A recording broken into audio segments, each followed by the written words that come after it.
Hi friends, good morning. আমি রাজেশ। আপনাদেরকে আমি বিলেতে আমরা গাছটার আমার আপডেট প্রথমেও দিয়েছি, আজকেও দিচ্ছি। তখন ফুল অবস্থায় ছিল, বেশি ফল ছিল না। অলরেডি এখানের যেসব ফল সব হারভেস্ট হয়ে গেছে, পুরো বাড়িতে খেয়ে নেওয়া হয়েছে তুলে। তো আবার দেখতে পারেন আরেকটা ঝাঁক রেডি হয়েছিল।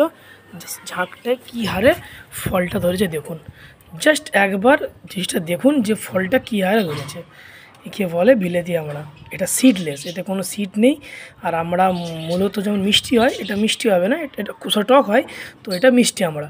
গাছটা দেখতে পারেন, জাস্ট এই পডে লাগানো আছে। এই তার কোডেক্সট আর গাছটার ফল দেখুন। এটা একটা দেখুন, এটা ম্যাচিওর একটা ফুলের পুরো ফল, এটা রেডি হয়ে গেছে। দেখুন ফলটা কী হারে হয়েছে দেখুন। এরপর দেখুন এখানে কম ধরেছে, কিন্তু এটা তুলনামূলক বেশি। আর এদিকের ফল সব হারভেস্ট হয়েছে। আবার দেখুন এইখানে এই যে দেখছেন উঠছে, এটাতে ফুল আসবে, ফল আসবে।